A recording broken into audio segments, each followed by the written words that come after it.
Hello नमस्कार दोस्तों, कैसे हैं आप लोग। आशा करते हैं आप लोग अच्छे होंगे। देखिए, अगर आपने आरआरबी एनटीपीसी 12th लेवल या ग्रेजुएशन लेवल किसी में भी फॉर्म भरा है, इन दोनों में से किसी में, तो ये वीडियो आपके लिए होने वाला है, क्योंकि आरआरबी एनटीपीसी में नॉर्मलाइजेशन में कुछ बदलाव किए गए हैं। ठीक है, आपको पता होगा कि आरआरबी एनटीपीसी का जो एग्ज़ाम है उसमें नॉर्मलाइजेशन होता है। तो अगर आप आरआरबी एनटीपीसी में 12th लेवल या ग्रेजुएशन लेवल किसी का भी फॉर्म भर चुके हैं या भरने वाले हैं, तो इस वीडियो को पूरा अंत तक देखिएगा। तो यहाँ पर सबसे पहले बात करें तो आपका कोई भी एग्जाम हो, CBT1 CBT2 दोनों में नॉर्मलाइजेशन किया जाता है। खास करके यहाँ पर CBT1, देखिए CBT1 CBT2 दोनों में क्यों नॉर्मलाइजेशन किया जाता है, क्योंकि CBT1 भी बहुत सारे शिफ्ट्स में होता है और CBT2 भी बहुत सारे शिफ्ट्स में होता है। ठीक, आपको तो सिर्फ इतना पता होगा कि ऐसा नॉर्मलाइजेशन इसलिए किया जाता है क्योंकि ईजी हार्ड, ठीक है, ईजी और हार्ड शिफ्ट के कारण, लेकिन ऐसा नहीं है। ठीक है ऐसा नहीं है, सिर्फ ईजी और हार्ड शिफ्ट के कारण अगर नॉर्मलाइजेशन होता तो आपका नंबर जो है वो तो मतलब 25-25 30-30 नंबर बढ़ जाता है।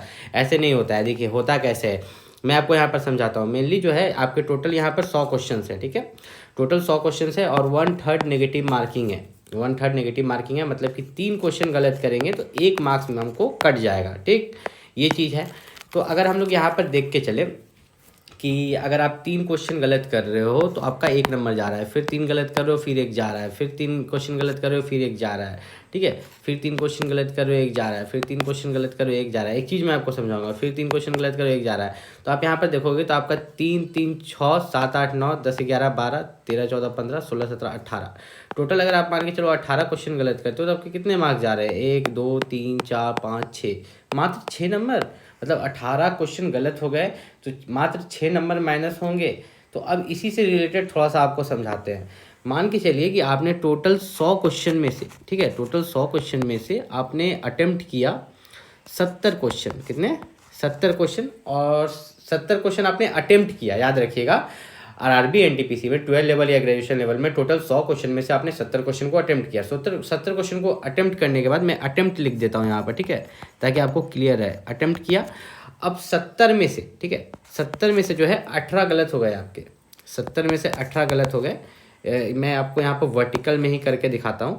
तो अगर 70 में से आपका 18 क्वेश्चन गलत हो गया तो 10 में 8 गया 2, ठीक है, और 6 में 1 गया यहाँ पर 5, ठीक है। तो आपको यहाँ पर कितने आ रहे हैं? 52, ठीक है, 52 आपका जो है यहाँ पर सही हो रहा है। 52 हम लोग यहाँ पर कर लेते हैं कि 70 आपने अटेम्प्ट किया था, 18 गलत किया, तो 52 जो है आपका यहाँ पर करेक्ट हो रहा है। क्या हो रहा है? इतने क्वेश्चंस आपने करेक्ट किए तो आपको मिलना चाहिए 52 मार्क्स। लेकिन ये नेगेटिव भी तो कटेगा। ये जो 18 आपने गलत किए हैं तो उस 18 का जो है नेगेटिव भी तो कटेगा। तो नेगेटिव इसका कटने के लिए ये लोग क्या करेंगे? नेगेटिव काटने के लिए यहाँ पर 6 नंबर आपका कटेगा, ठीक है, 6 मार्क्स माइनस होगा। तो 6 नंबर ये लोग माइनस कर देंगे तो 52 में से फिर आपका यहाँ पर 6 चला जाएगा, कि जो कि आपका 2 इधर चला गया, तो आपका हो गया 50, और फिर उसमें से आपका 4 चला गया तो 46 आपको आएगा। 46 मार्क्स। कितने? 46 मार्क्स।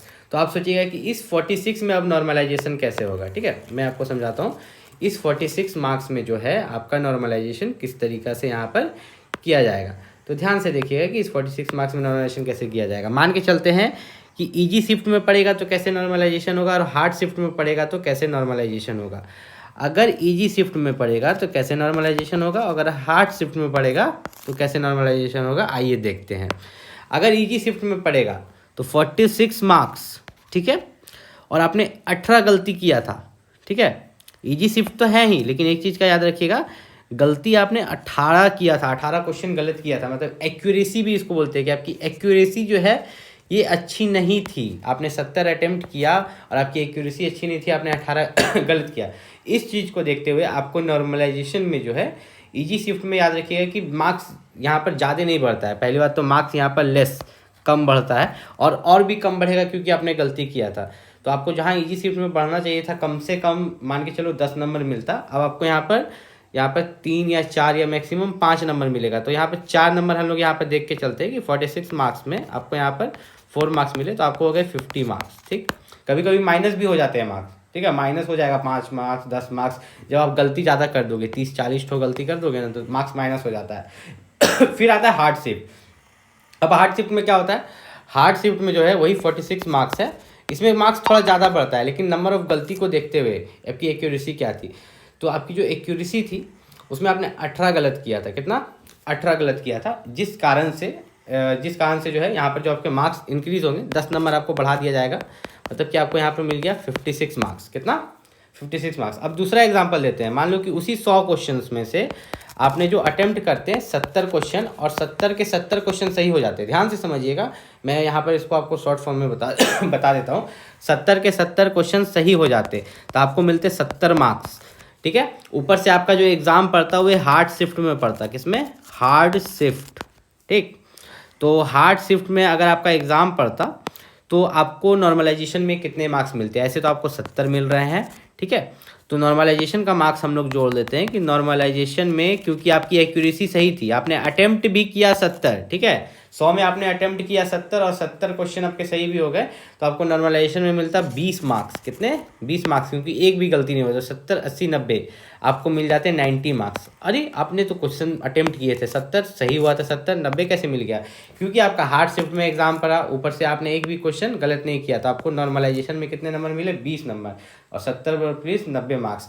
तो आपको दो चीज़ का याद रखना है। ठीक है, वही इजी शिफ्ट में पड़ता तो क्या हो जाता? दो, यहाँ पर आपको 10 मार्क्स मिलता है। ठीक है, 70 मार्क्स और प्लस यहाँ पर 10 मार्क्स, तब भी आपको 80 मार्क्स यहाँ पर मिलते। तो आपको सबसे ज़्यादा क्या रखना है कि एक्यूरेट रहना है। ठीक है, एक्यूरेट रहना है, मतलब कि अगर आपको 100 में से, ठीक है, अगर आपको 100 में से आता है कि हम 70 बना सकते हैं, 70 ही बनाइए। ये नहीं कि 100 में से 100 बना दिए, तुक्का लगा दिए और 40 वो क्वेश्चन गलत हो गया, तो ये आप फंस जाइएगा यहाँ पर। तब वो तो नेगेटिव भी कट जाएगा और नॉर्मलाइजेशन में भी उतना मार्क्स आपको वहाँ पर नहीं मिलने वाला। और मैं बता दूं कि अगर आप आरआरबी एनटीपीसी की तैयारी कर रहे हैं, ठीक है, और आप यहाँ पर इन सब्जेक्ट्स की तैयारी कर रहे हैं, जनरल अवेयरनेस, मैथ्स, रीजनिंग, तो आरआरबी एनटीपीसी ग्रेजुएशन लेवल और 12 लेवल दोनों के लिए जो सबसे बेस्ट बुक है, उसका लिंक मैंने इस वीडियो के डिस्क्रिप्शन में दे दिया है, वहाँ से जाके आप परचेस कर सकते हो। और कोई भी दिक्कत हो आप नीचे कमेंट करके पूछ सकते हो, और मैं अपना फेसबुक भी दे दूंगा। ठीक है, मेरा जो फेसबुक है वो भी मैं नीचे में दे दूंगा, आप जाके मेरा फेसबुक भी ज्वाइन कर सकते हो। मिलता है अगले वीडियो में, तब तक के लिए नमस्कार।